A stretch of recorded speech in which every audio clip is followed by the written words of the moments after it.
Notice is hereby given of the regular meeting of the Board of Education of the Town of Westfield in the County of Union, New Jersey at 6 p.m. on the evening of Tuesday, January 18th, 2022, in Cafeteria B of Westfield High School, 550 Dorian Road, Westfield, New Jersey. Please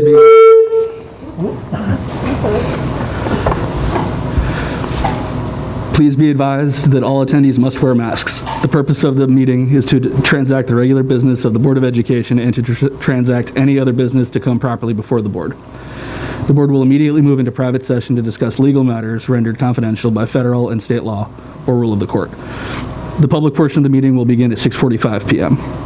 This is to advise the general public and to instruct it be recorded in the minutes that in compliance with Chapter 231 of the Public Laws of 1975, entitled the Open Public Meetings Act, the Westfield School Board on Thursday, January 13th, 2022, caused to be posted at the office of the Board of Education located at 302 Elm Street, Westfield, New Jersey, and delivered to the Westfield Leader, the Star Ledger, the Westfield Library, the Town Clerk of Westfield, Tap into Westfield, and Patch.com, a meeting notice setting forth the time, date, and location of this meeting. Can I have a roll call, Dana? Zahara Aziz, Robin Accio. Here. Mike Dina. Brendan Galligan. Here. Layla Marley. Here. Bell. Here. Amy Root. Here. Kristen Sonic Schmeltz. Here. Mary Wiggins. Thank you. Amy, will you lead us in a flag salute? Absolutely. Flag of the United States of America, and to the republic for which it stands, one nation, under God, indivisible, with liberty and justice for all.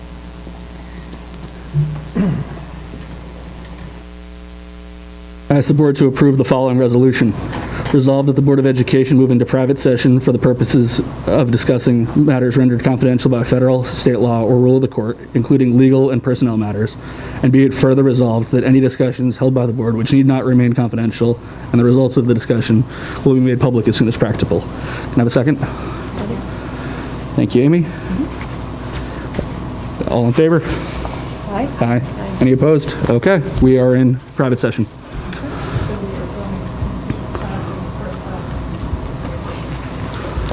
Should we bring computers or no?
We're back in public. All right. Okay, Sonal, do you have one? Yes. Okay. Yep. On Tuesday, January 25th, from 1 to 2:30 p.m. Sorry, I can't hear you. Hello? No? Hello? Still no? Oh, better. Better? Try it, yep. Okay.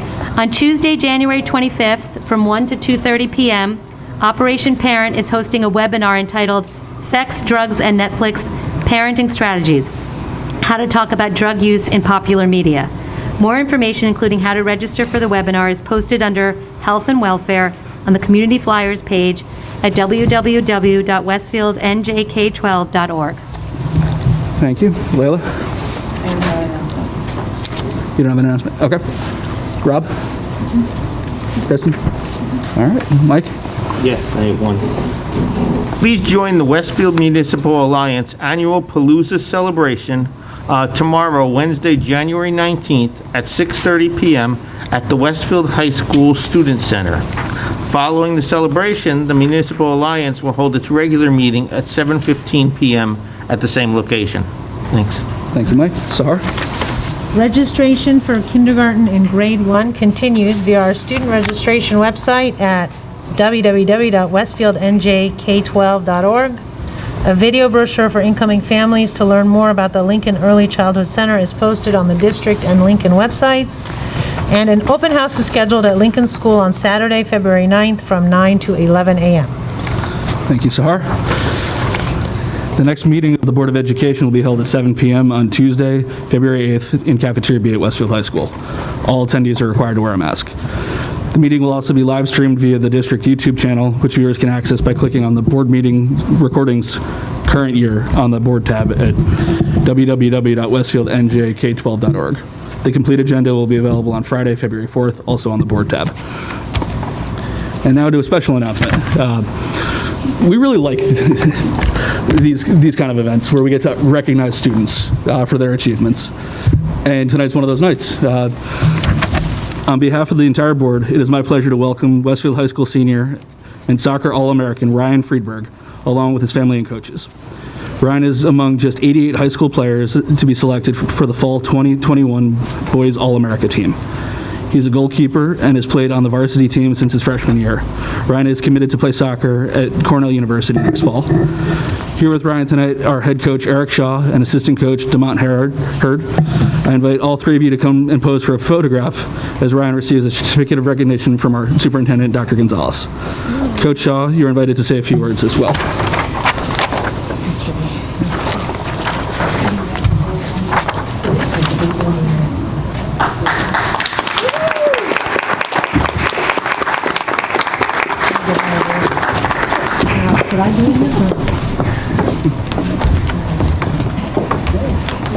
You need your chairs, right, Marianne?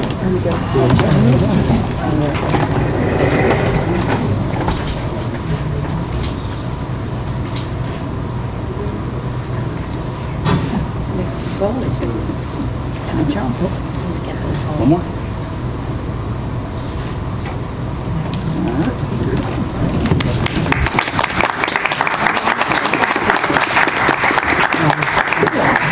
And Coach Shaw, if you'd like to make some remarks.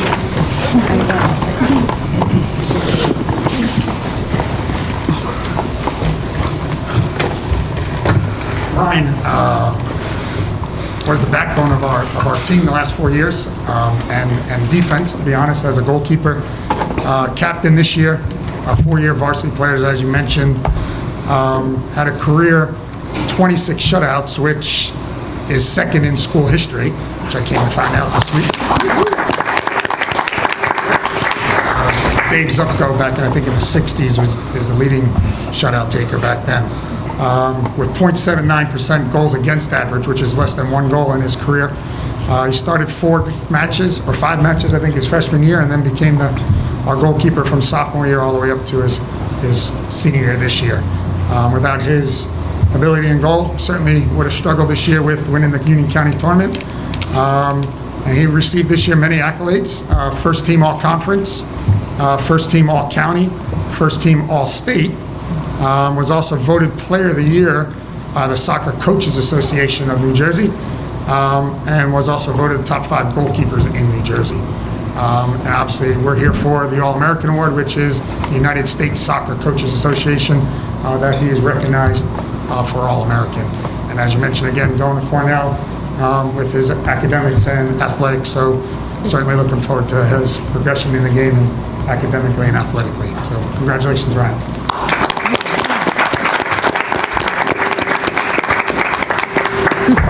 Ryan, again, congratulations on this tremendous achievement. Now, you guys are invited to stay for the whole meeting. I won't hold it against you if you decide to leave, but.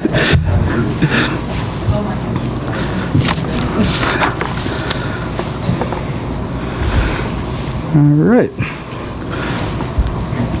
Moving along, we are now going to enter a board workshop for training on our code of ethics. This is being presented by Board Attorney Derlis Gutierrez. Hello. Can you hear me? Perfect. Thank you for inviting me to talk about the School Ethics Act.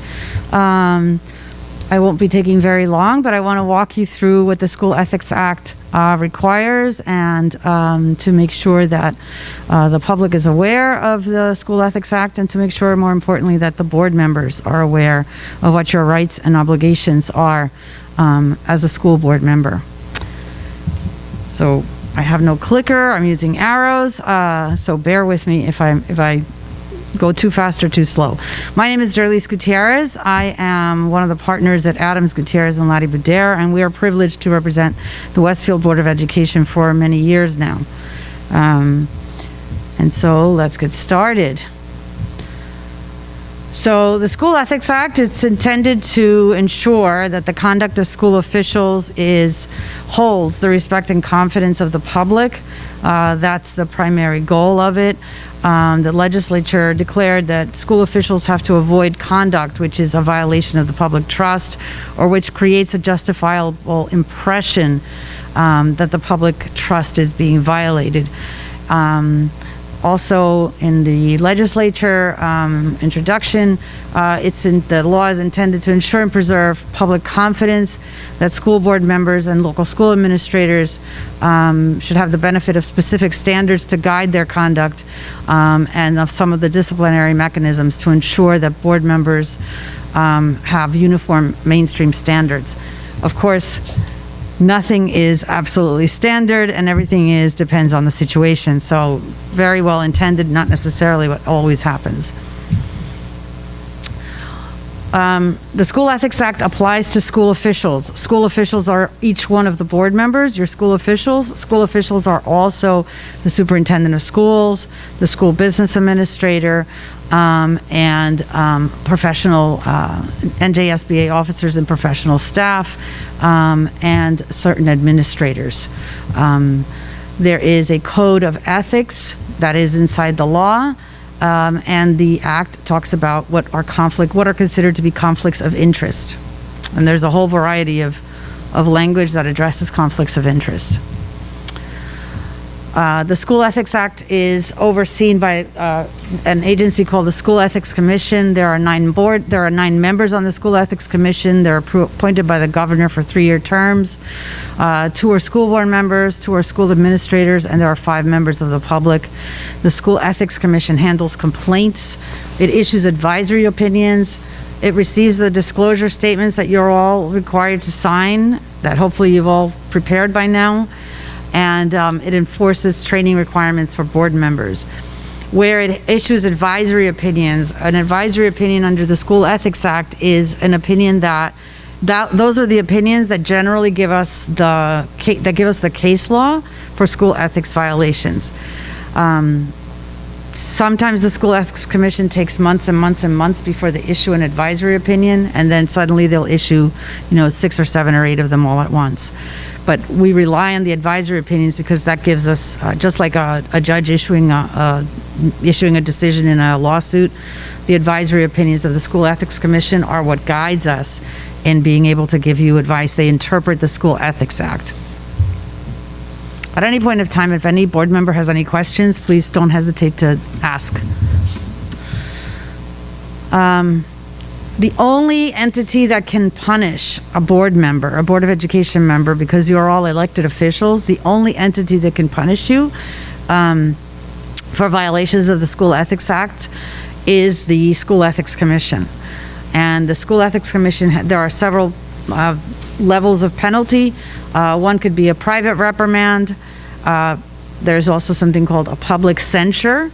And there's a suspension from being a board member for X number of months, and the ultimate penalty is removal. That's the final decision. The School Ethics Commission issues its decision. A final decision then goes before the Commissioner of Education, and then the Commissioner of Education's decision can be appealed to the Appellate Division. But no matter what a board member does, there is precedent. There are advisory opinions that clearly state that a board cannot punish one of its own board members. They can't reprimand or censure them.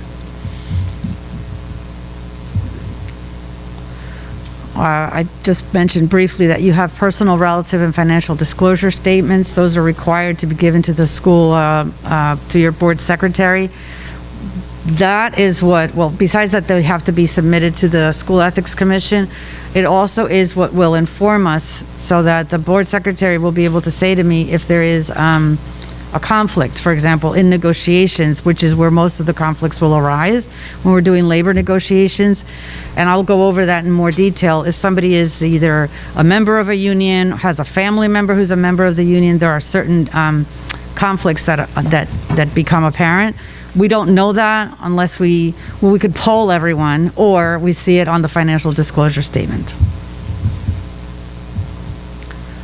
So conflicts of interest are found in New Jersey Statutes 18A:12-24. That's the School Ethics Act. It has all of our conflicts.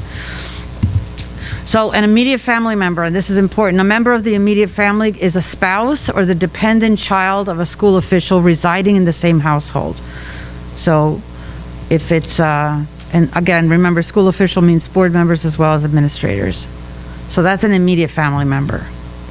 A relative is not an immediate family member.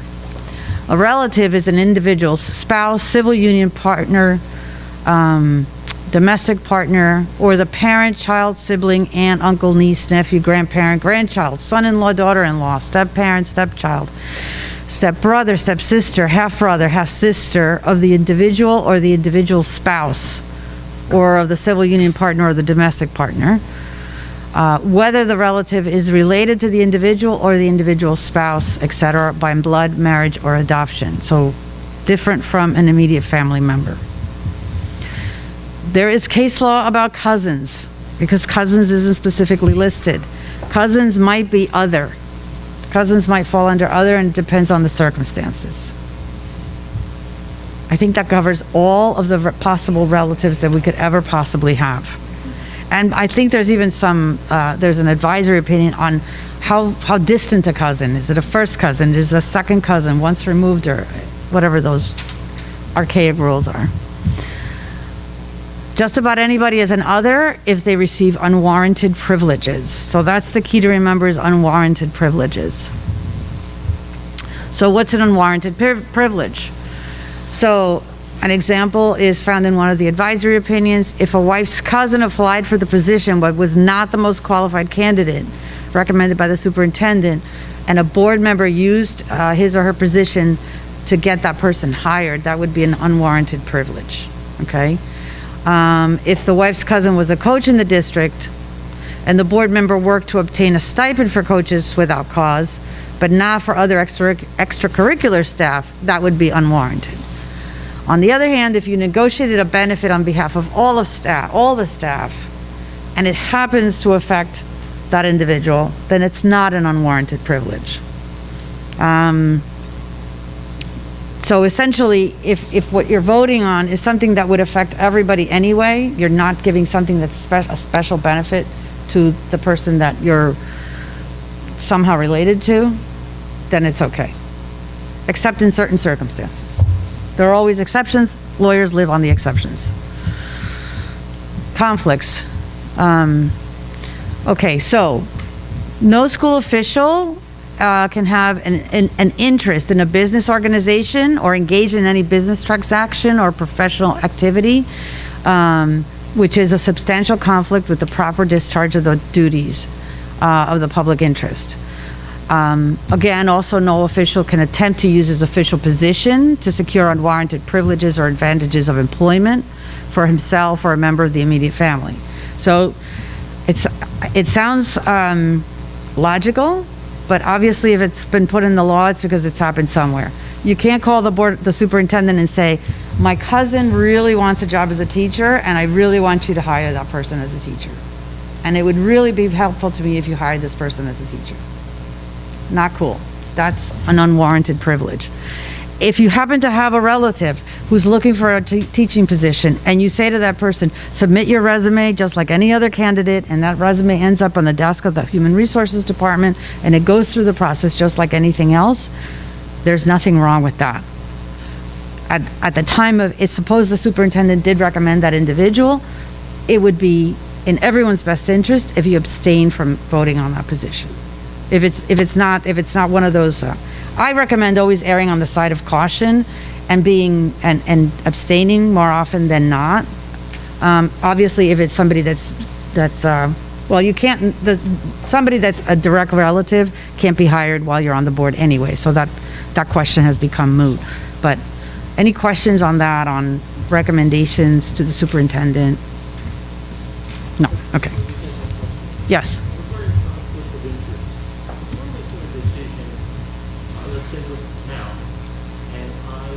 Great income from the town. Should I abstain from that, or there's no personal benefit to me if I approve something the town is involved, but I just want to make sure I'm doing things properly. So you generate income. I do some consulting services for the town of Westfield, and if we have a decision where it's involved the town of Westfield, and we haven't, but should I abstain from that? I don't think there's a blanket rule to abstain on everything. I think it would depend on the individual resolution, on the individual issue that's being voted on.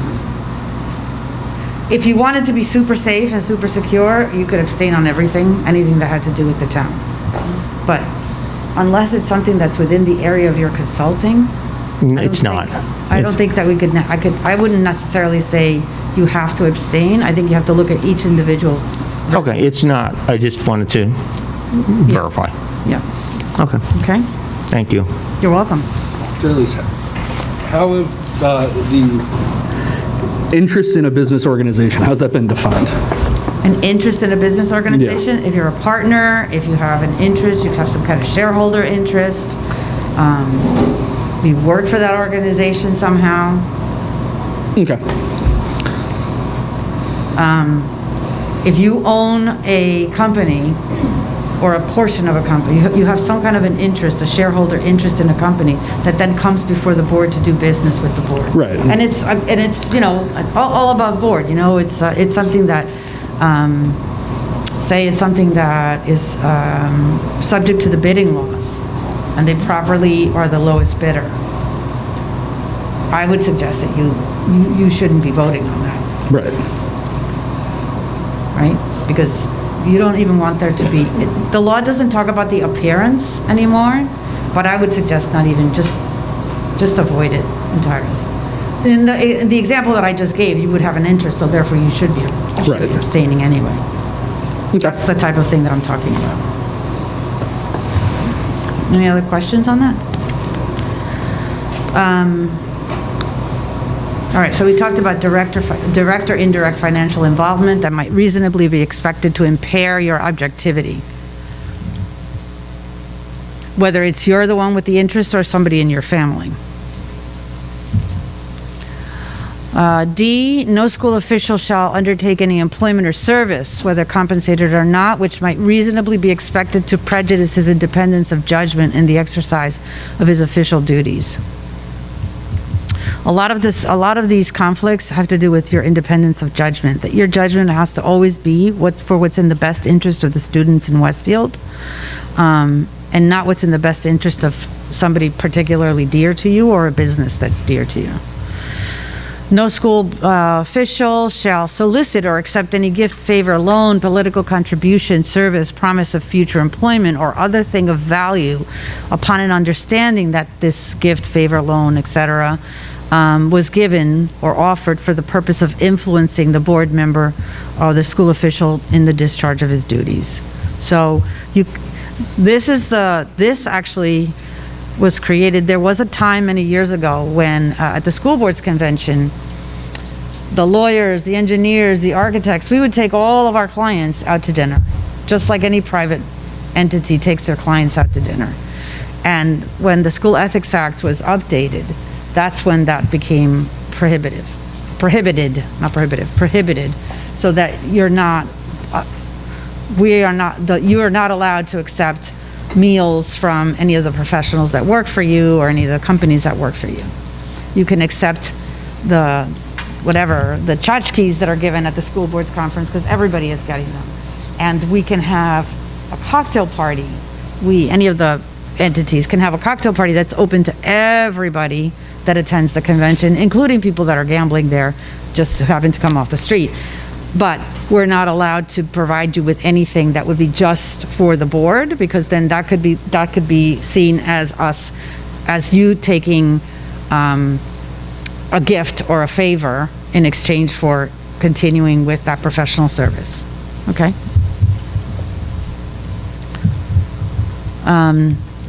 F is that no school official shall use or allow to use his public office or employment or any information generally not available to the members of the public for the purpose of securing any financial gain. So no insider training. You can't use information that you know to use it for your advantage or for the advantage of anyone in your family or your friends. No school official or business organization in which he has an interest shall represent any person or party other than the school board or school district in connection with any cause or any matter. So you can't have somebody a company that you have an interest in coming in and presenting to the board. Okay?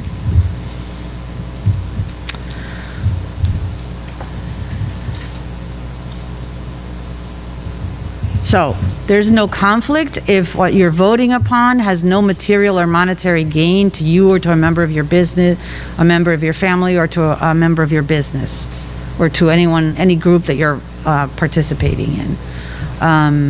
No elected member shall be prohibited from making an inquiry for information on behalf of a constituent. And nothing shall prohibit the school official or member of his immediate family from representing himself or themselves in negotiations or proceedings concerning his or their own interests. And the last one affects employees of the New Jersey School Boards Association, so it doesn't apply to you. Those are the conflicts. Any questions on any of those? It's really common sense when we look at it, right? So I'm just going to go through a couple of advisory opinions. This advisory opinion, A2417, was issued in September 2017. It's really important in that it clarifies what are the conflicts related to labor negotiations. And fortunately, they included a helpful chart. So here's the chart.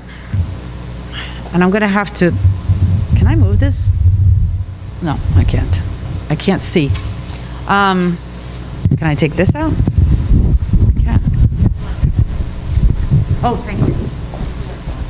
So much. I know it by heart, but as soon as I try to read it, you know that I'll forget it. Okay. Thank you so much. All right, so here are the conflicts in bargaining. If a board member is a member of any statewide public teachers union, they cannot participate in negotiations. They can vote to ratify the collective bargaining agreement, provided that the salary guide, there's an asterisk there. The asterisk means that provided that all of the terms and conditions are already laid out and the salary guides are already in place and attached to the memorandum of agreement. And they can and that person who's a member of a statewide bargaining unit, not in Westfield, of course, can participate in issues related to the superintendent search.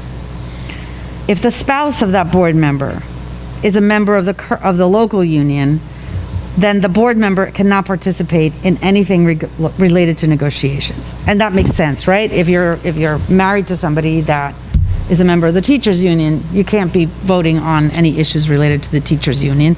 And you can't vote on issues relating to the superintendent because on the organization chart, he is the one that supervises everybody that works in the district. If the spouse is a member of a statewide bargaining unit, then that board member cannot participate in negotiations. But again, when the memorandum of agreement is already is signed and the salary guides are attached, that board member can vote on the ratification, and they can be involved in issues related to the superintendent.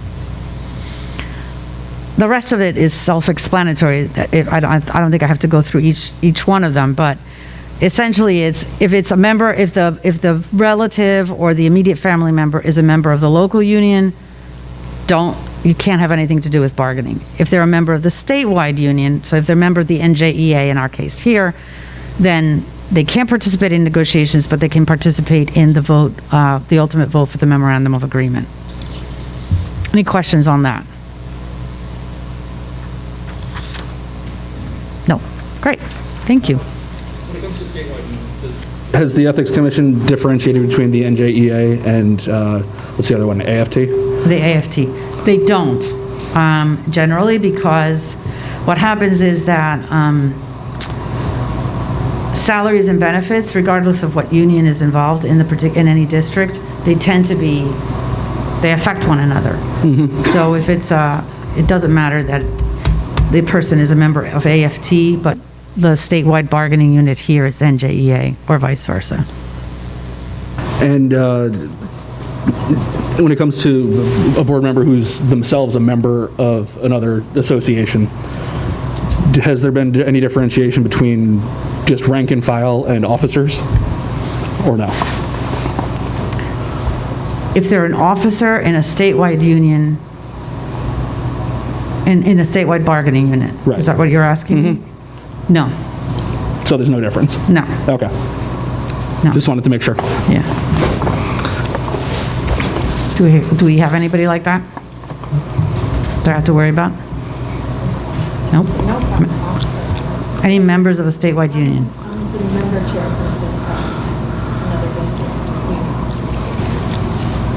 So I get a stipend.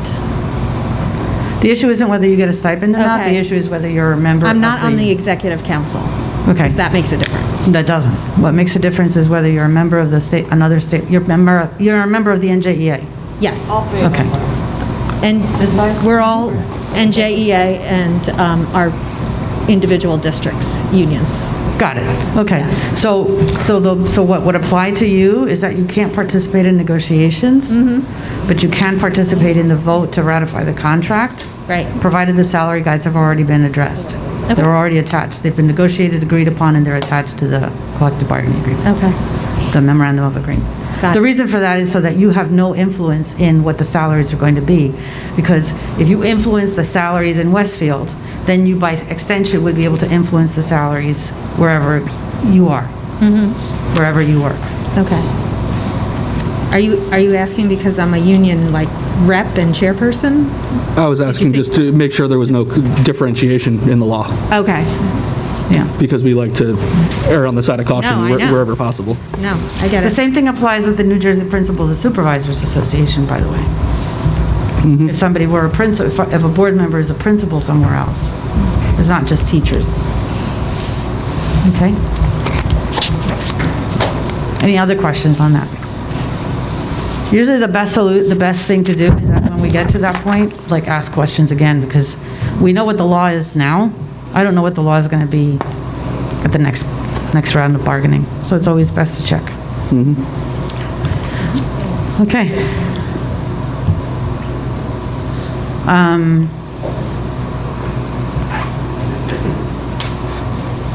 All right, this is the same thing that I was just talking about, so I'm not going to repeat it.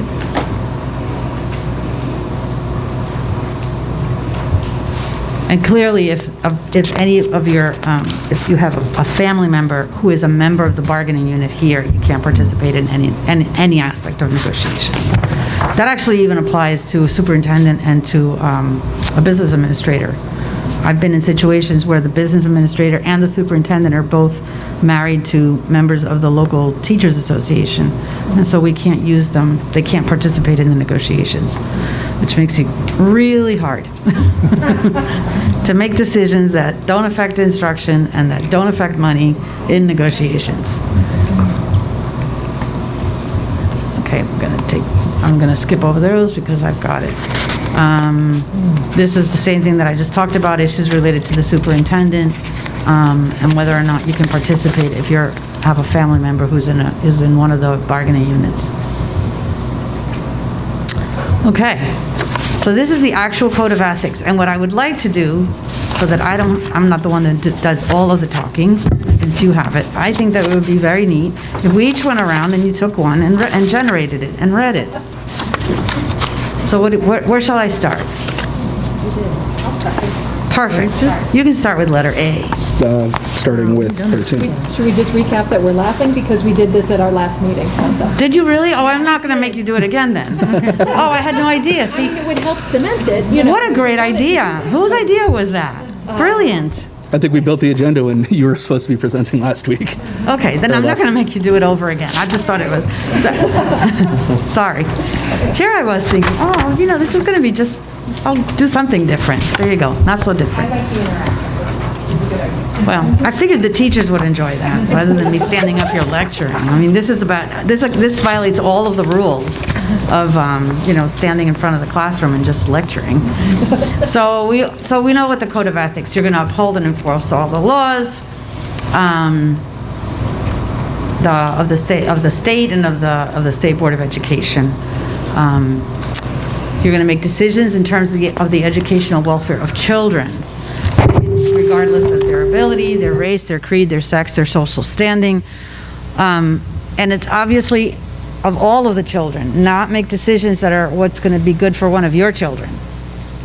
That's always something to remember. You will confine your board action to policymaking, planning, and appraisal. And you will help frame policies and plans only after the board has consulted those who will be affected by them. This means that you're not the one running the schools. That's why you hired a superintendent. He's the one that runs the schools. Your job is to make policy, to plan, to appraise, to consult with him. His job is to do the running of the schools, not yours. And this is someplace that, this is an area that often gets confused, and we want to avoid as much tension as possible. So he handles everything. That's why you hired him. He's accountable to you. If you don't like what he's doing, you have all kinds of areas of redress with him. But you can't go in and try to run the schools yourselves. Exactly. You'll carry out your responsibility not to administer the schools, but to gather with your fellow board members to see that they're well run. Authority rests with the Board of Education, so you cannot make any personal promises to anyone. It doesn't matter that you're a board member. We don't frankly care. Individuals have no power. The power rests in the entire board as a whole.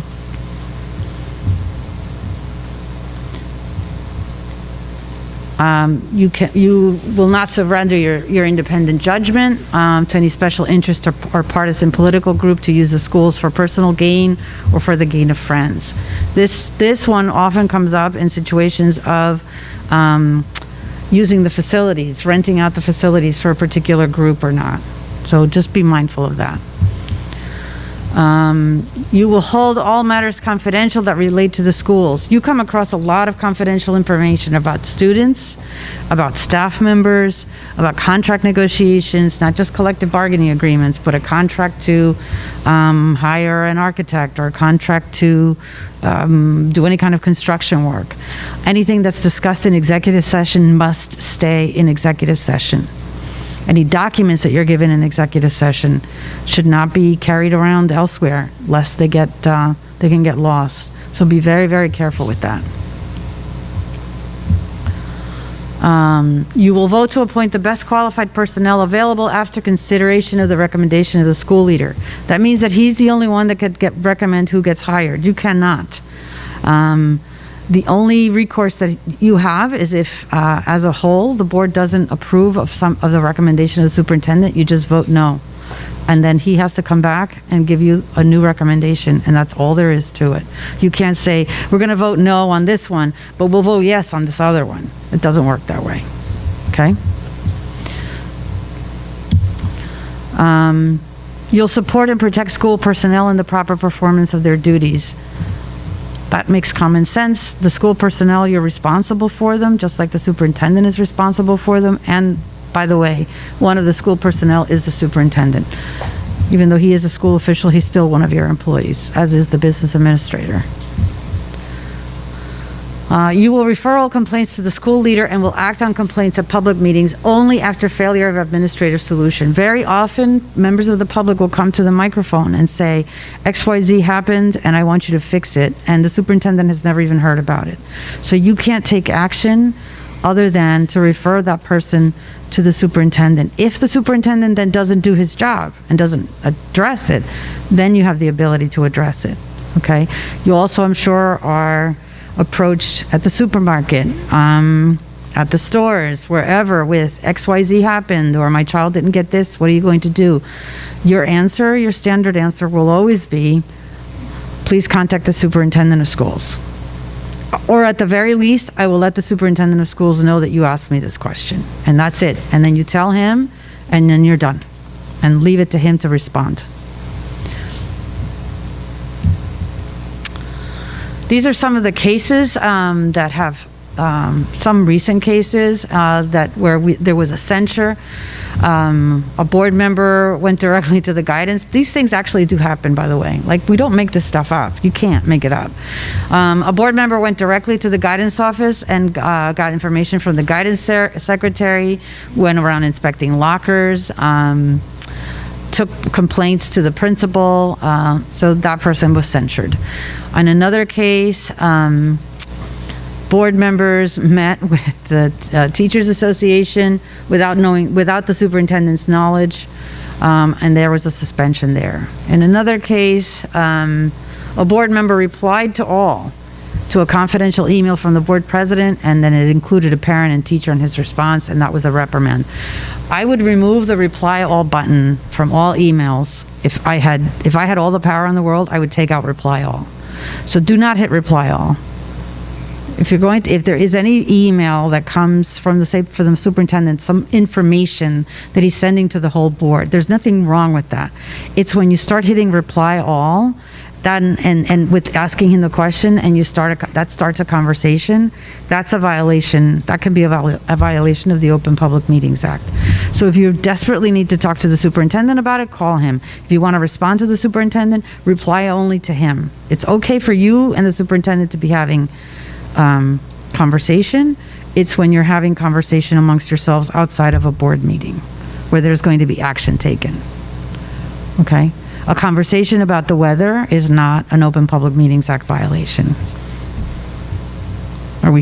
Any questions on that? No, good. Okay.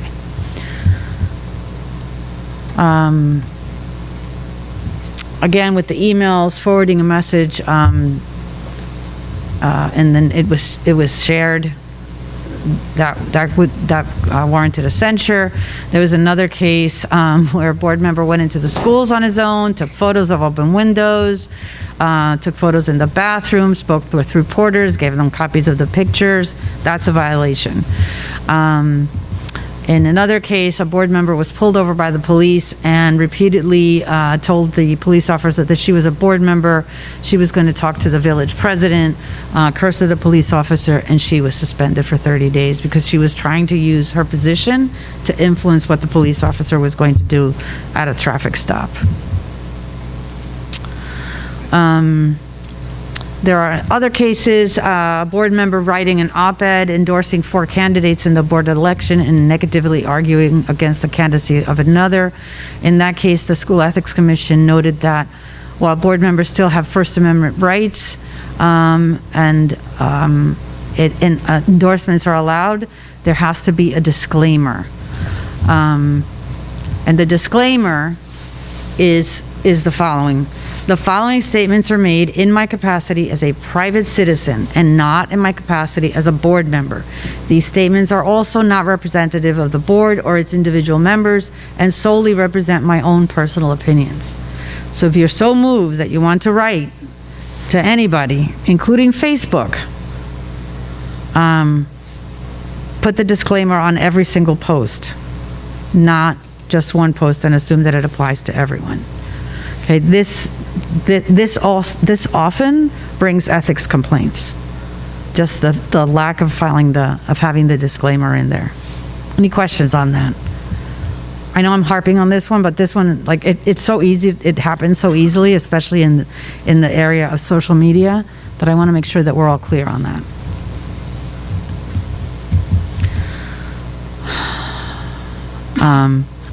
And it's also, yes.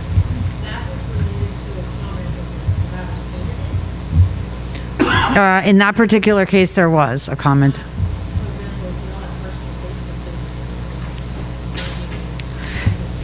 If you have a personal Facebook page and you're posting things about your family and happy birthday and all that, that's fine. Nobody cares about that. You start posting things about something that's happening in the Westfield schools, that's what I'm talking about. Okay. And just because you put in a disclaimer doesn't mean that you can go in and say whatever you want either. It's not like the disclaimer, like in that case, they said it's not a get out of jail free card.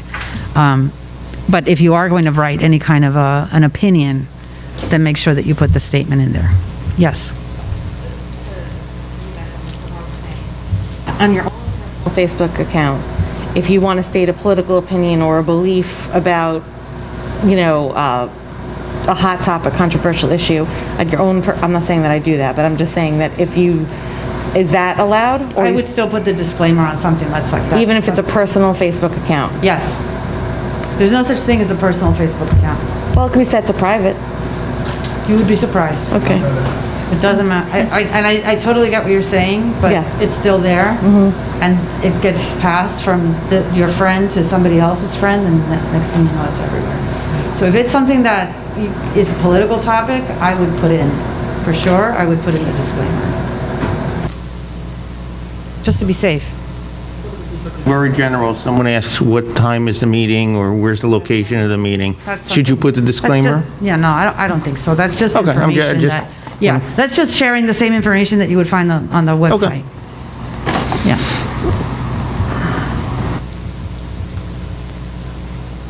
The same thing would apply, I should note, for comments that you make on the dais. If you're going to make anything that's a controversial comment, I've just seen that in other places.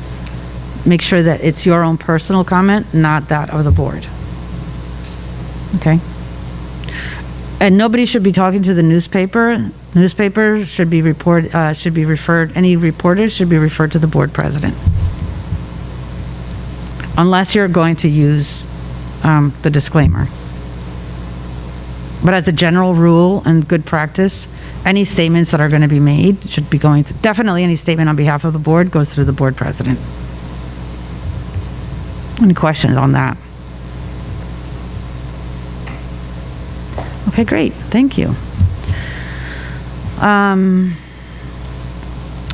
There have been violations that have been found by the School Ethics Commission for supervision, management, and direction of school personnel and funds. So just be careful with PTAs or home and school associations. Anything that requires regular contact with students, parents, and staff. Anything that requires an active day-to-day presence. Board members enmeshed in the building. Volunteers, club advisors, playground aides. Really, one of the rules is, are you directing? Is there too much involvement, and are you directing staff?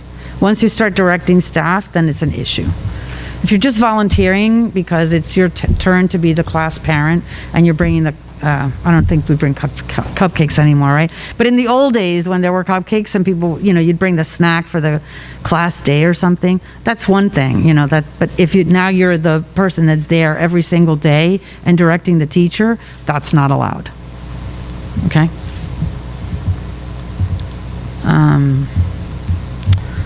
Can skip that. Endorsement by the NJEA of a candidate is not per se a conflict. However, if there's a financial contribution, there's a conflict. And if the endorsement is intended to influence the board member in the exercise of his or her duties, there's a conflict. Nobody's going to say, oh, I intended to endorse you so that you would vote in my favor. Just be mindful of that. And those are, of course, are examined on a case-by-case basis. And it goes back to not surrendering your independent judgment for the interests of others. Any questions at all on what appears to be very logical? Yes. Just a quick question about the volunteer coaching. A lot of sports activities in Westfield are done through youth leagues that are sort of separate and away from the schools. They use school facilities, fields and such, but if someone were to be a volunteer coach through that, is that still? I don't think that would be a conflict, because it's not a school sponsored function. Right, not a school team. It's not a school team, instance. right. Got it, okay. So I'm not letting anybody off the hook then for coaching, because I know we have some former coaches at least on here. And then could I ask a question about the Open Public Meetings Act? Sure. If board members, I mean, I understand the limitation is that if you get a quorum, if you get a sizable portion of the board meeting anywhere, whether it's an announced meeting or not, and they're discussing board business, that should be public, that should be noticed, and minutes should be kept. Must be, Of course. should be. Right. Must be. Yep. Okay, thank you, yes. If board members, as members of the community, attend a meeting that is open to all members of the community, that is not being conducted or run by the Board of Education, do those same rules apply in terms of how many people could attend a meeting, or only if it's something that's really board business? So say you're all going to the city council meeting. You just independently decide that you're going to go. You're not going as a board, and you're not going to go there to discuss board business. You just happen to want to go and listen. That's not a public meeting. Okay. If you're going and you're going to sit in the corner and all start talking about, and 5 of you are talking about board issues, that's a problem. Gotcha. If you all go out to a restaurant to have a meal, you're not there to conduct board business, that's fine. If you're there conducting board business, that's a problem. It's the conducting board business. It's having conversation that looks like board business. Gotcha. Okay. Thank you. That sometimes becomes sticky when, sometimes people will go out for a cup of coffee, several board members will go out together, or go out for a drink or something, and then, somebody from the public will say, well, there were 5 of them, and they were, well, what are you really talking about? Okay? Okay. Any other questions? Okay. All right, well, thank you. If any questions ever come up, just let us know. Happy to answer them. The law on this changes every once in a while, so you just never know. But so far, we've been solid for a few years on the negotiations and the conflict. So we're hoping. For a long time, there were no decisions because the School Ethics Commission couldn't get enough board members to have a quorum. So they didn't have any decisions for several years, and then, in 1 month, they came in with 10. That changed everything. So you just never know. All right. Well, thank you very much. I appreciate your attention and your patience, and have a wonderful night. Thank you. Okay.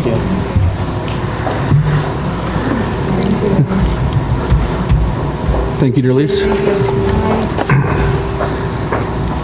All right. Moving right along. We are now going to turn it over to Dr. Gonzalez for the presentation of this year's audit. Yep. So at this time, I'll defer to Dana Sullivan to introduce our board auditor. So as you know, we are annually required to have an audit done of all of our financials by an independent auditing firm. The audit was done by Hodgelik and Morrison, which is a division of PKF O'Connor. And with us tonight is Andy Hodgelik and Dana Montanelli from the audit firm to present the audit to the board and answer any questions you have. Andy and Dana, you want to come up? And you all should have emailed copies, and they were posted as well. Good evening, board members. Pleasure to be here. As Dan indicated, Andy Hodgelick. We actually have fully merged into PKFO Connor Davies, so we're no longer referred to a division of, just so that's clear. But it's gone really well in terms of that process. That's a 3-year process now, and we're very happy in terms of that whole transitions. And again, as Dana mentioned with me tonight, is Dana Montanelli. And Dana was the manager on the job, and she did a wonderful job. But I particularly want to thank the staff of Westfield Board of Ed, the administrative staff. They were just tremendous in terms of helping us through the process, and everything went very well. The process is, again, a little bit behind schedule, and basically what you've been submitted to you is still a draft report. We are still waiting upon information from the state of New Jersey with respect to what's called GASB 75, which is information about OPEB benefits that have to be disclosed in your financials and also included in the district-wide section of the financials. But other than that, we don't expect any changes to the report once those numbers are finalized. Again, the draft report, our expectation is this will be a unmodified opinion that we will issue on the financial statements, which is a clean opinion based on the concept of materiality. And just very quickly, I must say that, going through your financials, you still have a very strong fund balance situation. If you look at your budgetary schedules, which is your C1 exhibit in your report, you'll see there is an adjustment there, and in terms of those balances. What transpired there was that a section of those funds were moved over to your capital projects fund. So there's a decrease in your general fund, but an increase in your capital projects, and still you're quite well balanced. And also you instituted what's called an internal service fund this year, and you actually moved some funds there, and that helps you balance out your health insurance costs as they go forward. If you have a lot of variations in those costs, you can smooth those costs out based on the utilization of the internal service fund. And just real quickly, I think Dana would just go over very quickly. There's a GASB 84 that came out that was applied to this year's financial statements, and there's just some changes. Actually, they're kind of larger changes. So Dana will just go over those very quickly, and then if there's any questions, we'd be happy to talk to them. So as Andy said, this was the first year for GASB 84. So if you see any references to a prior period of misstatement or restatement, non-misstatement, do not be alarmed. That's because we had to implement a new accounting standard. And what that did is student activities was one of the big changes that used to be accounted for separately in its own fund. And going forward now, that is included in your special revenue fund. So that's included in the fund that accounts for all of the grants that the school district receives and spends. They're accounted now in that fund. They are broken out separately, so they're still tracked separately, but it's just a presentation change. And then same thing with payroll agency and unemployment funds. They used to be tracked separately in their own fund, and with GASB 84, now they're included in the general fund, and they're all broken out separately as well, so it's still all tracked separately, but it's just moving things from having their own funds into other funds of the district. So what I mentioned in terms of the management report, we did not have any findings that would require a corrective action plan to be submitted to the board. If there are any questions, be happy to, and by all means, anytime, an email or a phone call is always appreciated and welcomed. So if you ever have any questions, absent, after this board meeting, by all means, please reach out to myself or Dana anytime. Just real quick, so just to put it in further layman's terms, you were pleased with what you saw. Yes. And we should have confidence in our books and records. Tremendous. Good. Okay. Thank you. And for the rest of the board, so Andy and Dana both attended the finance meeting on Friday as well. I met with the finance committee and went through the report. And tonight we're asking you to accept the report. You don't actually approve it, you just accept the audit report. Okay, thank you very much. Good to see you all. thank you. Thank you.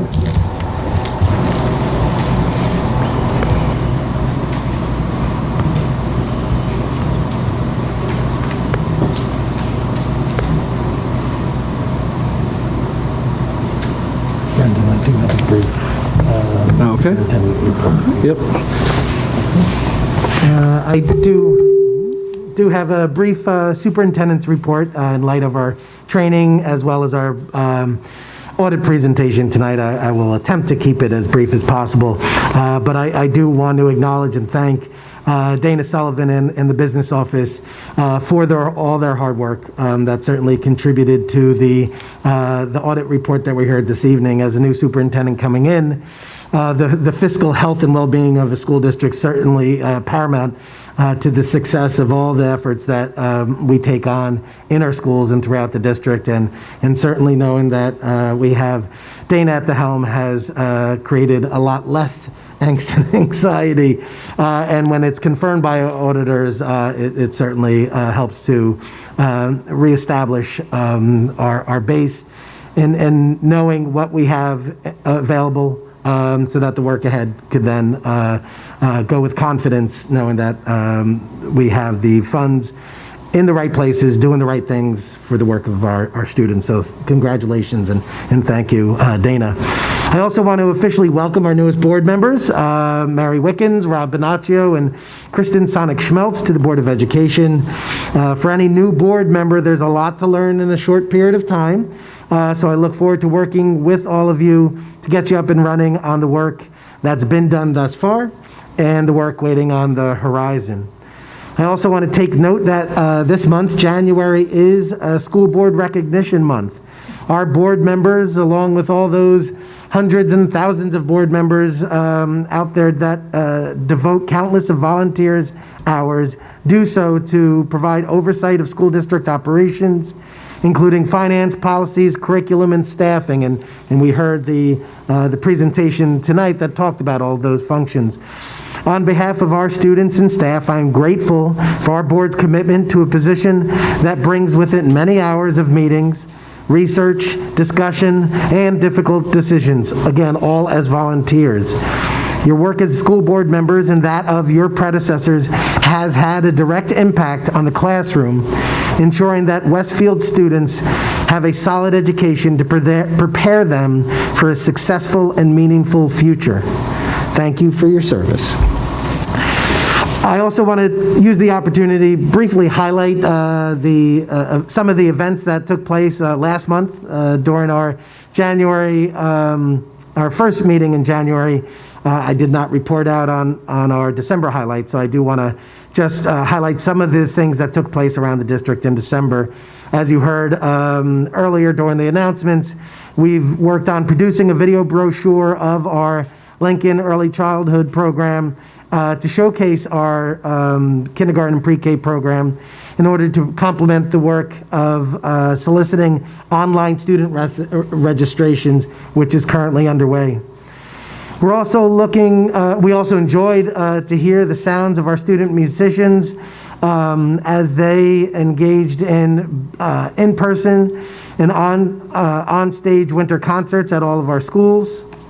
Our PTOs also offered holiday-themed and community-building activities, continuing to try to reinstate some normalcy into our schools as we bring our students back and keep our students in person. Our families and staff continued the district's tradition of giving back to the community with a number of various food and clothing drives and other fundraising events. And the high school held a school-wide discussion on anti-Semitism, while the 9th grade transition team's monthly focus was on prejudice in light of the incidents of December and the ongoing commitment for us to work with our students and work with our community to address acts of hate. Since our return in January, we did see a surge in COVID-positive cases reported to our schools from the winter break that continued through the early part of last week.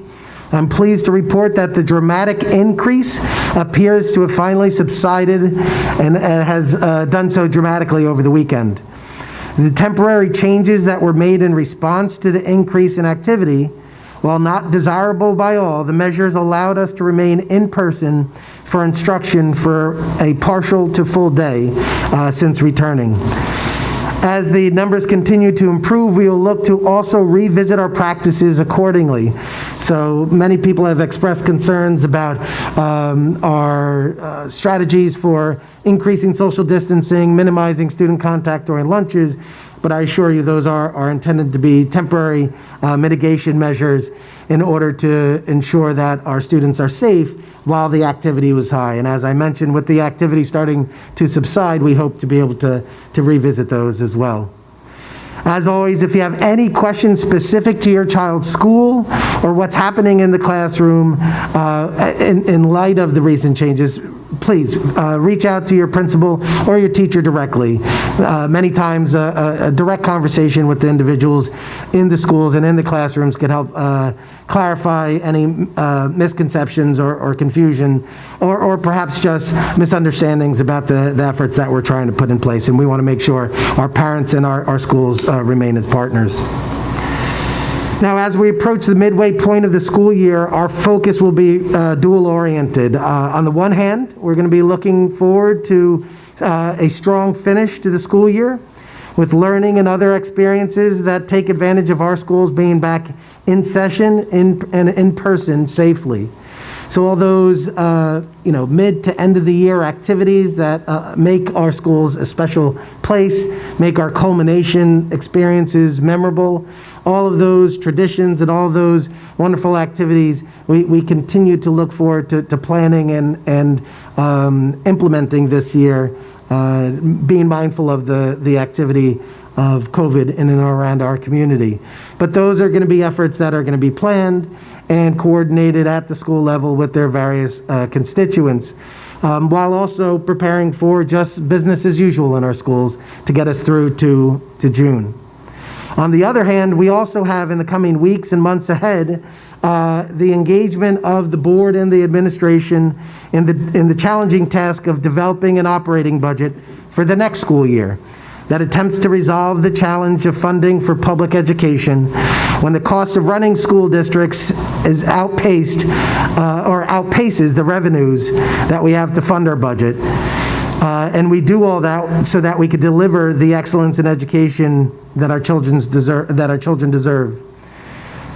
In the weeks and months ahead, we'll engage in deeper discussions and presentations as we continue to refine our budget and have a clear picture of the road ahead.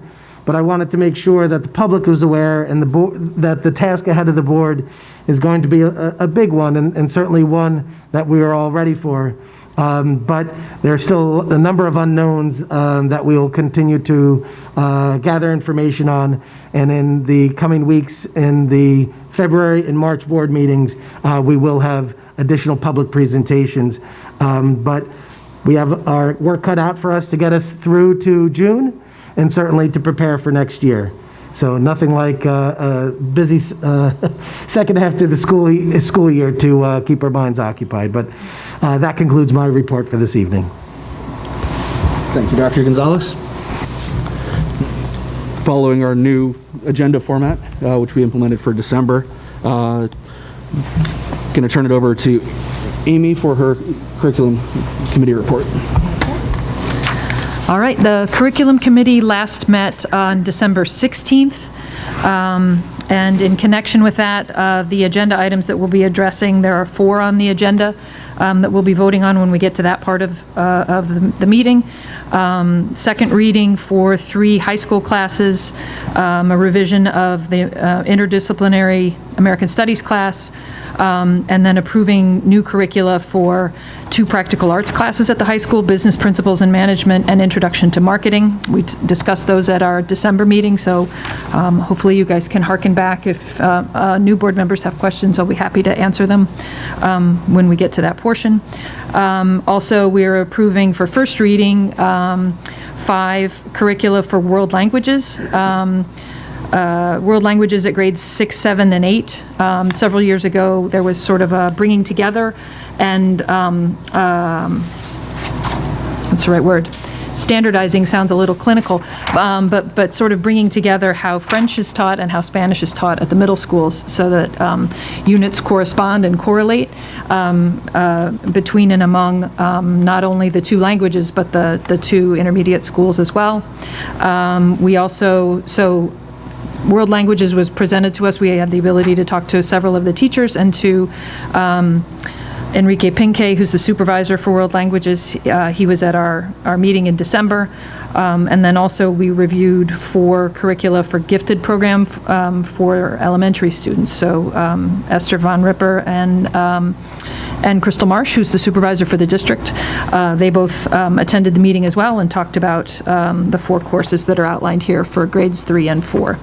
And then also on the agenda for a vote will be field trips and an overnight field trip and 2 student interns to be approved for next year. So those are the actionable items. And our next curriculum meeting is this Thursday, the 20th, and will be remote again. So there'll be more at our next meeting, I am sure. Thank you, Amy. Any questions for Amy? All right, moving on to the facilities report. Mike. Thank you, Brendan. The Facilities Committee met on December 17th. We have a number of things on the agenda, and Lou Kimball, who represents the Westfield Soccer Association, met with the committee to propose using the Elm Street fields for potentially for soccer programs, soccer games. And the WSA is looking to go and fund Elm Street, which would include supporting 2 7x7 fields, and they'd pay for, out of their own pocket, through their membership fees, any of the maintenance, the seed, the fertilization, and aeration, to get the field first up to par so that they can play on it, and then they would also then go and pay for yearly maintenance. They would have to follow school contract laws for any contractors that would be used. Overall, the committee felt that it's a small-scale project, it's non-permanent. We would continue to remain space for the Westfield Y for their Christmas tree sale. Any of the schedules that we have, the district would manage, but obviously if the WSA is paying for it, they would get priority. And what's still being done, they're still doing a little bit of research as far as there's a water line from an old water fountain to see if that can be used for irrigation or not. And if there, make sure there's no gas lines. So we're hoping it goes forward. This has no impact on the Edison Field project. This is an independent, separate project. So we should have more information over the next month or so. Second topic was the HVAC renovation plan for Phase 2. We did a lot of different HVAC around the auditoriums in Phase 1. Now there's areas such as small rooms that need to be addressed. So Sean McManus, who's our facilities manager, MacArthur. Where did I get McManus? Okay, Sean MacArthur, who's the facilities manager. We have that going out. We had that go out to bid on the 6th. We have a budget of approximately $2.5 million to go and do that, and we expect to award that in March and with the work to be done in the summer. We then discussed the Franklin roof replacement. There was a portion of the Franklin roof a number of years ago that was still under warranty, so we didn't think it was necessary to replace it at that time. Now we reached a point where we need to replace it, so we're going to be replacing that this summer. And we discussed potentially down the road, not necessarily for Franklin, but just in general, solar options may become available down the road. There was a McKinley noise complaint that we had investigated, and there was some balancing that was done that was causing, I believe it was the fence to shake, that was causing additional noise. They addressed that, and they're also looking at additional sound barriers, including bracing of the fence to surround the fence and provide an additional noise barrier. So, but what they did state is they took measurement readings, and there was no decibel noise outside of what normal allowances are. And I think that covers everything. Oh, yeah, one other topic, just the high school courtyard Phase 2. If you remember, we started the courtyard project to honor Dr. Nelson. So Phase 1 is nearly complete. They have a couple of areas they just need to finish off, some sidewalks. was one of the areas, and they're looking to put some sort of memorial. They're looking to finish this by before the end of the school year, so that we can have some memorial that the students who had Dr. Nelson in school can honor him as we move this project forward. We'll have that dedication ceremony. And then we're going to look to phase 2, which will add additional functionality, including a rain garden, walkways, small decorative walls, and so on. And there'll be picnic tables out to sea, which are already there, which could potentially be used for some outdoor classrooms once we get to a little bit warmer weather. That's all I have. Thank you. Thank you, Mike. All righty.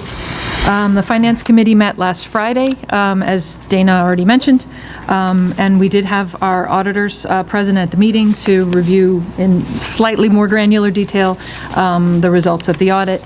And nothing out of the ordinary there, which is nice and helpful. The other items that we discussed at the meeting caused us to sort of put our thinking caps on a little bit more. We reviewed the update on how health benefits are running this year and how that has varied from previous years. We also talked about, so we're in the middle of the year. There's a lot of things that can still happen to change things, but of course, as Dr. Gonzalez mentioned as well, the budget development for next year is also underway, and that was the balance, I think, really of what we were talking about at the meeting. So too soon for definitive numbers yet, but of course, significant challenges ahead. We're still waiting for information from state aid, for instance. So things will gel over time, and as Dr. Gonzalez said, we'll be hearing more specifics on the budget as we move forward over the next couple months of meetings, and the public will hear as well. On the agenda tonight, we have 16 budget items. Most of them are fairly routine. As Dana mentioned, we are accepting, there is a proposal to accept the audit the way it stands now. There's also a number of items for the district entering purchasing agreements that allow us to take advantage of savings with other districts, which is nice and helpful. There are a couple donations that I'll call out when we get to that portion of the meeting. I think that's pretty much it for the agenda, and our next finance meeting is actually going to be at a new time for us, which will be on a Tuesday afternoon. That'll be February 15th is our next meeting. Okay. Any questions for Amy or Mike? I just have a general question. So we don't know yet the extent, well, I think it's safe to say that we're probably going to have a deficit. Is that a safe assumption that we're going to have a shortage of funds? I think it's a safe assumption that we're going to have to find a way to make the revenues match our expenses, yes. Right. And so I realize we don't know what that number is, but how many, so at the next meeting, when do we have an idea of just how good it'll be? We're not going to have state aid until the end of February, so we have a while before we have that. We do have an estimate now from our insurance brokers on our health insurance costs. We're going to get an updated estimate sometime next month, so we're hoping that estimate will be better than the first estimate, which is reflecting a very large increase. So by the end of February, we're going to have a good idea of where we are in relation to CAP, and then once we get state aid, obviously we'll know for sure. Okay. At that point, the budget has to be adopted at our meeting on March 15th. Okay. So at that point, sometime before that meeting, we'll have to take the estimate from our insurance brokers, and that will be the estimate we use. We're updating it continually because we're hoping that as the months get a little bit better, that helps us a little bit. Right. But we will, in March, early March, and by March 15th, we're going to have specifics, obviously. And it's really the insurance cost is the major potential increase. There's no other major, in terms of expenses. Well, there's insurance, there's special ed costs that are increasing. So the tax levy cap can only increase 2%. Right. So we have health insurance, salaries, special ed, transportation that are all increasing beyond 2%. Okay. So what we're working on now is looking at various ways to gain efficiencies or things in the budget that we can do without, so that we can refine those numbers and make some changes before we come to you with a number that says this is what we actually have to cut to get there. So we're in the process of doing, I mean, we have been in the process of doing that for a couple months. Okay, thanks. There's no other questions. I'll turn it over back to myself. So long-range planning, we do not yet have a date on the calendar. We will shortly. Negotiation, no report there. Policies, the committee hasn't met since November. We are meeting next Tuesday, so there will be a fuller report at that time. And there is no policy action items on the agenda either to discuss. When it comes to governance, we do have 2 items on the agenda tonight, or 3 items on the agenda. One is HIB incidents. The other is a memorandum of agreement, or a memorandum of understanding between the Westfield Police Department and the Board of Education as it relates to live streaming video from our surveillance cameras. It's a revision. It's a mandatory agreement that we have with the police department. We are revising it. Dr. Gonzalez, would you like to add anything to that? Sure. Last December, or last month, we approved the Memorandum of Agreement, which is an annual agreement that defines how police and law enforcement work in conjunction with school districts to provide, safety for our students, both from a school security standpoint and a law enforcement standpoint. That relationship helps us to be able to balance our respective responsibilities to keep our students safe, but also recognizing that our students have rights to privacy covered under FERPA. We also want to make sure that we are able to share information appropriately, legally, and ethically, and that's where the MOA comes in. Now, as Mr. Galligan pointed out, the MOU is a subset of the MOA, which highlights specifically how we handle sharing live streaming video surveillance with technology available to us to utilize surveillance cameras to be able to capture motion and activity in real time. We also want to be able to recognize that there's also the potential for those images to be considered student records as well, as we have students who are walking around enjoying the benefits of being educated in a public school. But nevertheless, in the spirit of cooperation and collaboration, we also recognize that there are going to be rare, if not hopefully never, instances where there's going to be an emergent situation where our partners in law enforcement may need to see what's going on in our schools real time. And having access to a live stream surveillance feed would certainly be one valuable tool in our efforts to keep our districts safe. But as I said before, we want to balance that with the ability to respect the privacy and the rights of our students and staff, quite frankly. So the MOU allows for that engagement with our law enforcement partners, while also protecting and balancing the rights of our students and staff. So that in an emergency, the police will have what they need, but in all other instances, we would abide by the rules and regulations set forth in the MOA, as well as the additional details in the MOU that allow for us to audit our records and make sure that there's compliance across the board. So that's the major revision in the current document. Thank you. Yes. What types of incidents or would the police need to use the live streaming or go? So, can you give me an example? Sure. In general, they would have access to the live streaming video feed of our external property at all times in the event there's anything going on, they're able to monitor that, regularly.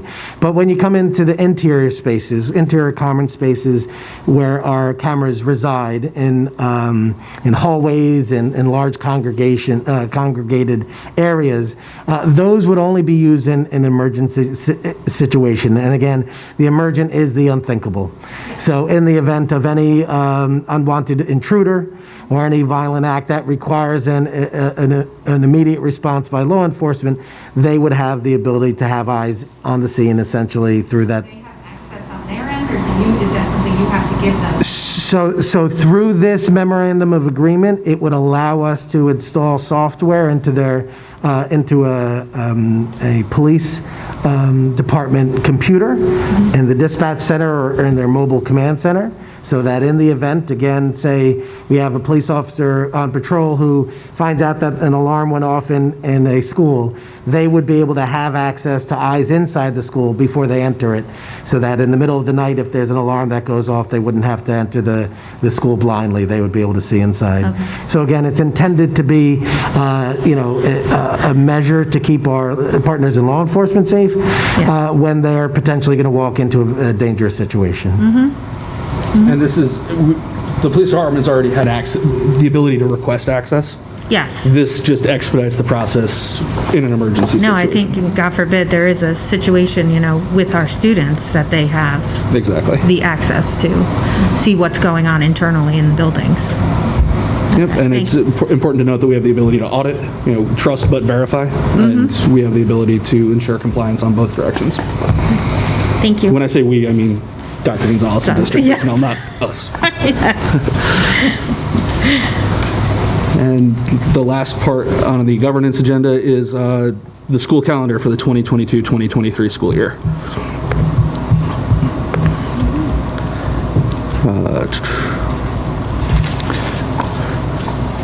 I have myself a lot in sequence here. We got to change that. And the last report I'll give for tonight is with our Technology and Communications Committee. We are changing the purpose of that committee from what had become very granular, looking at website statistics and classroom resources, to a more broad-based approach to getting board members up to speed, for lack of a clean way to say that. Educating our new board members on how to be the best board members they can be. So we're going to try that out for a little while and see if that's a proper use for that committee time slot. All right. Any questions on any of those? All right. Now I will turn it over to the public. During this portion of the meeting, district residents and staff are invited to address the Board of Education for agenda action items only. The board requests that individuals state their name, address for the record the specific action items they're commenting on, and asks that all remarks be directed to the board president or designee, not to individual board members or school staff. The board asks that members of the public be courteous and mindful of the rights of other individuals when speaking. Specifically, comments regarding personnel matters are discouraged and cannot be responded to by the board. Students and employees have specific legal rights afforded by the laws of New Jersey. The board bears no responsibility, nor will it be liable for comments made by members of the public. If a matter concerning district staff member is of interest or concern to the resident, the matter should be referred to the responsible building principal, the superintendent of schools, or the Board of Education, either by phone, email, or letter. Although the board may not respond to items raised during the public forum, all public comments will be considered. Please note that if any member of the public becomes disruptive during the board meeting, the president may terminate that participant statement. Continued disruptions may result in removal from the meeting or an adjournment of the meeting. Each speaker's statement will be limited to 3 minutes in duration. If any members of the public wish to speak on action items at this time, please come to the podium.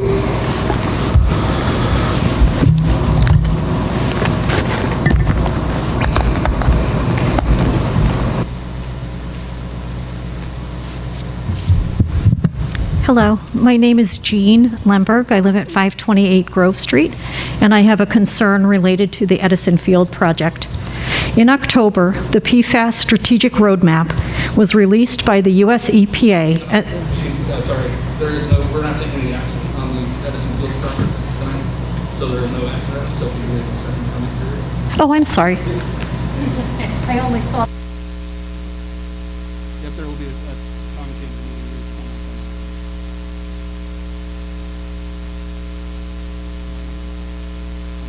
The public at this time wish to speak on action items? All right. Moving on. I ask the board to approve the minutes of the December 14th, 2021 and January 6th, 2022 minutes and the private sessions of December 14th, 2021. Can I have a second? Thank you, Layla. All in favor? Aye. Any opposed? Dana, I was absent for December 14th. Any other board members absent for December 14th? Just to clarify, you don't have to abstain because you're absent. Okay. You can abstain, but you don't have to. Gotcha. So. All right, anybody opposed to the minutes? All right, thank you.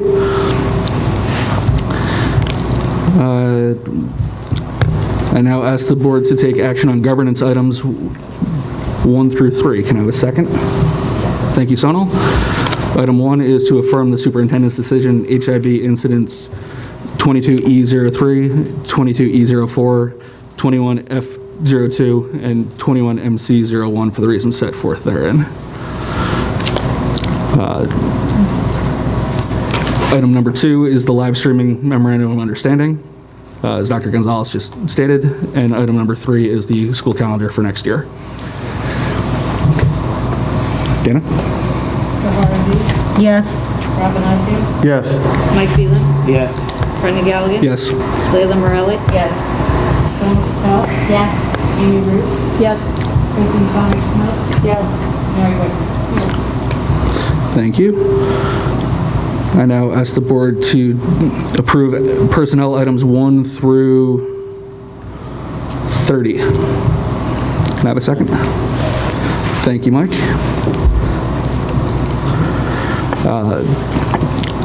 And Dr. Gonzalez. Yes, tonight I'm announcing with regret the retirement of Cary Sanjin, effective June 30th. For the last 11 years, Cary has been a valued member of the business department, working closely with Dana Sullivan in the role of budget, accounting, and reporting specialist. Her comprehensive knowledge of the field, extraordinary attention to detail, and her initiative to stay current with the changing requirements make her an asset not only within her department, but throughout the district. She is patient and generous in sharing her knowledge with others, and she will be missed. We wish Cary a happy and healthy retirement.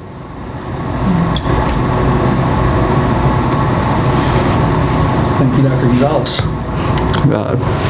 I know Dana has worked closely with Cary for her entire tenure here.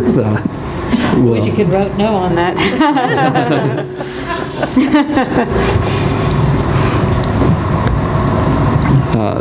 So any questions on personnel items? All right. Dana? Sahar Aziz? Yes. Robin Asio? Yes. Mike Phelan? Yes. Brendan Gallagher? Yes.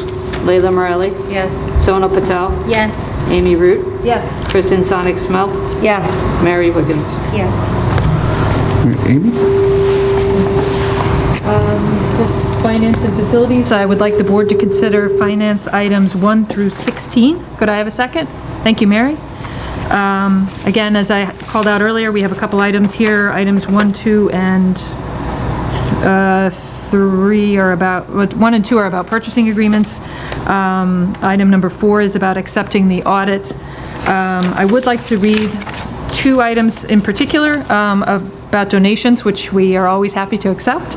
Item 12 is for the board to accept a grant of $1,108.56 from the Westfield Coalition for the Arts to purchase portable speakers for Tamaqua and Washington Elementary School music departments, and also 10 handheld clay extruders. I was channeling Play-Doh when I read that, for the Roosevelt Intermediate School art students. So we're very grateful for the support of the Westfield Coalition for the Arts. And finance item number 13 is to accept a donation of $65,181 worth of fitness equipment for the Westfield School, from the Westfield School Boosters Association for the Westfield High School Fitness Center. The equipment includes storage weight racks, adjustable benches, weights and bumpers, power bars, and plyo safety boxes. So it sounds impressive, and we are very grateful for the support of the boosters as well. Does anyone have any comments or questions on any of the finance items? I'd just like to comment, as always, we're always grateful for the support of community groups like the Coalition for the Arts and the Boosters Association for allowing us to do the extra things. Particularly approaching a tight budget year, there isn't much room in the budget for us to do things like renovate a weight room. Their contributions make that possible, and our students benefit tremendously. Okay. All right, Dana? Sahar Aziz? Yes. Rob Ignacio? Yes. Mike Phelan? Yes. Brendan Galligan? Leila Morelli? Yes. Sonal Patel? Yes. Amy Root? Yes. Kristen Sonic Smelt? Yes. Mary Wickens? Yes. All right, and sticking with Amy. All right.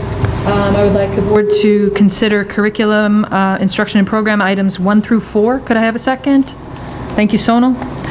All right, item number 1 is to approve for second reading revised curricula for American Studies, new curriculum for Business Principles Management and Introduction to Marketing.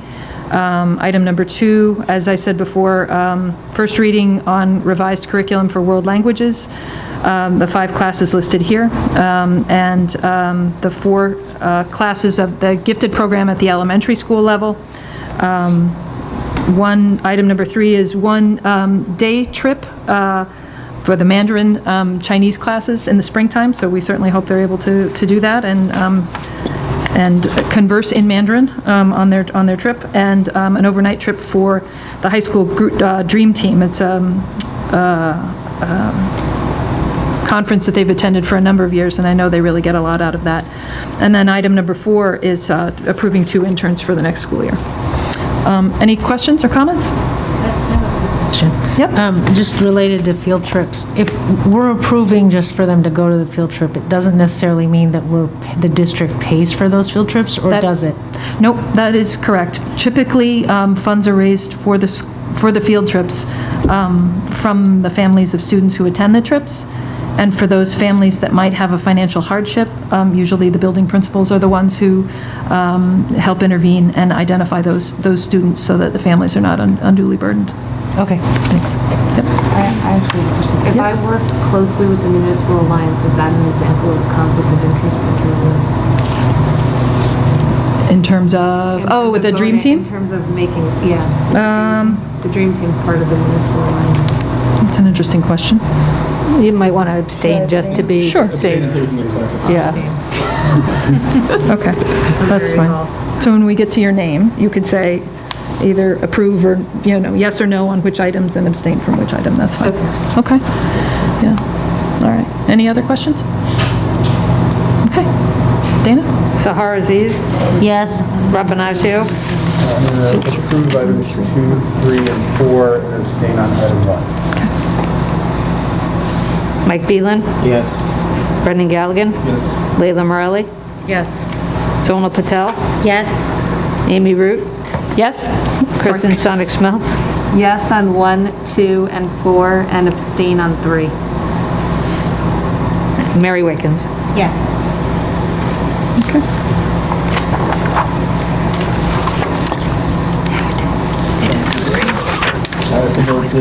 Taking out of the notes for the record. Any unfinished business? Any new business? Liaison reports.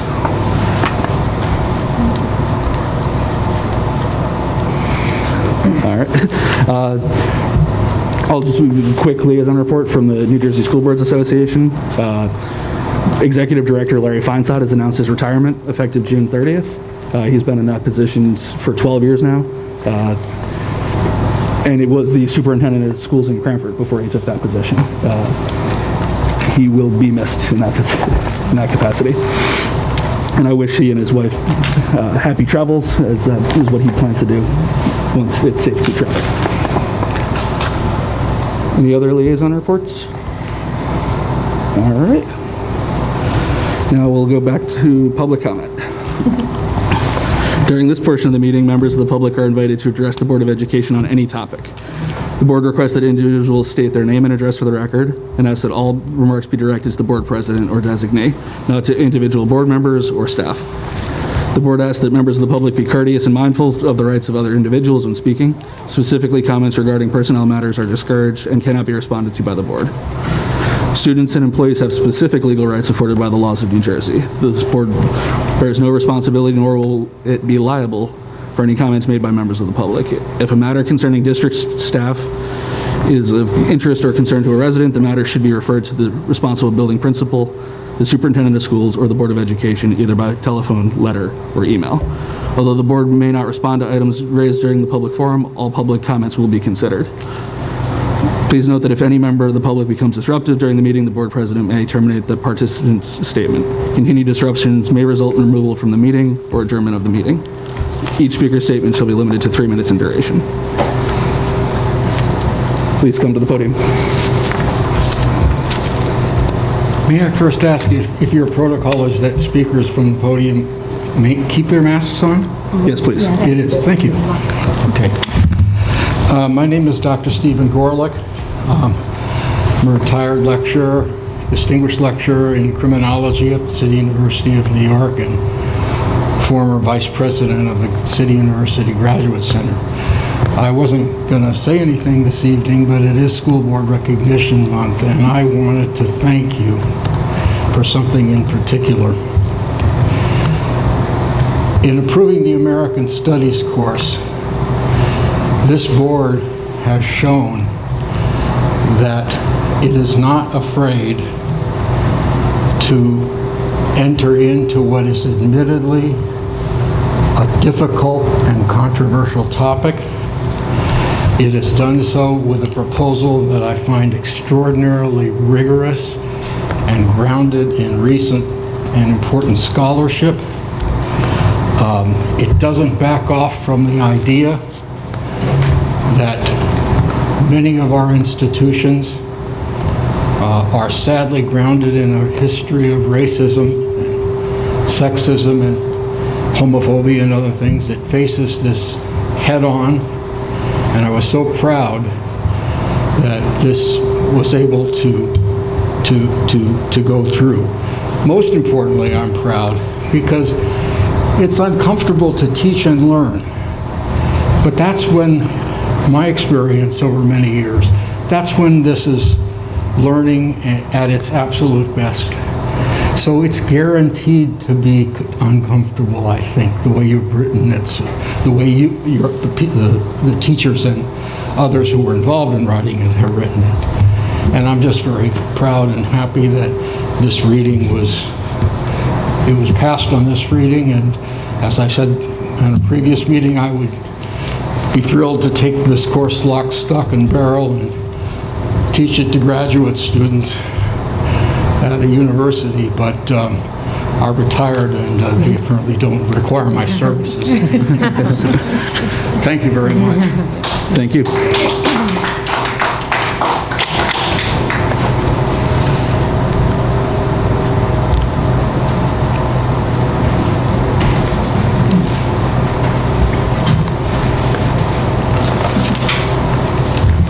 Okay. My name is Jean Lemberg. I live at 528 Grove Street. In October, the PFAS Strategic Roadmap was released by the U.S. EPA and states every level of government, federal, tribal, state, and local, needs to exercise increased and sustained leadership to accelerate progress to clean up PFAS contamination, prevent new contamination, and make game-changing breakthroughs in the scientific understanding of PFAS.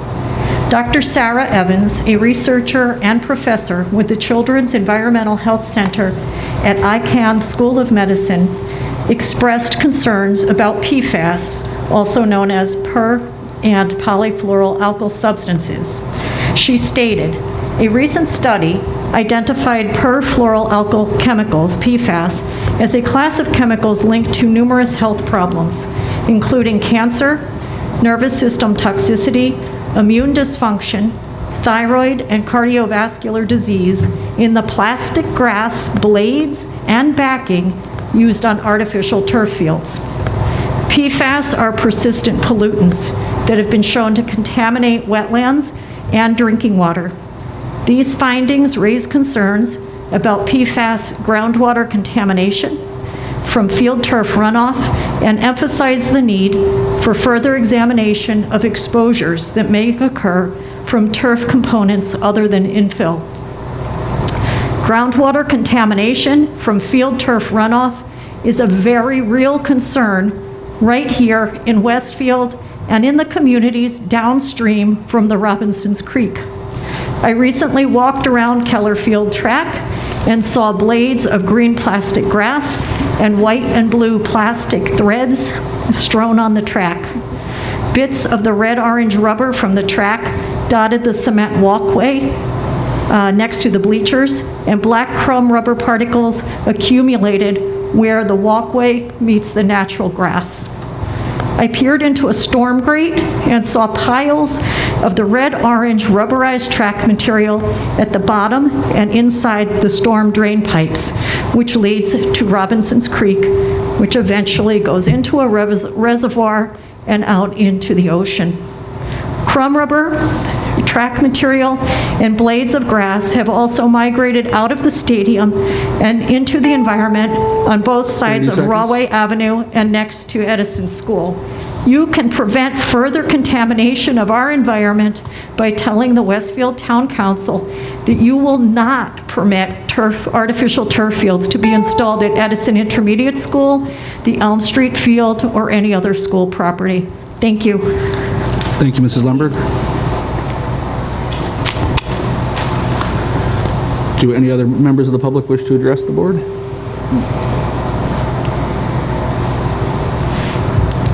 All right. Resolved that the Board of Education moves into private session for the purposes of discussing matters rendered confidential by federal and state law or rules of the court, including pending or anticipated contract negotiations, harassment, intimidation, and bullying incidents, and be it further resolved that any discussions held by the board which need not remain confidential and the results of the discussion will be made public as soon as practicable. Can I have a second? Thank you, Rob. All in favor? All opposed? We are in private session.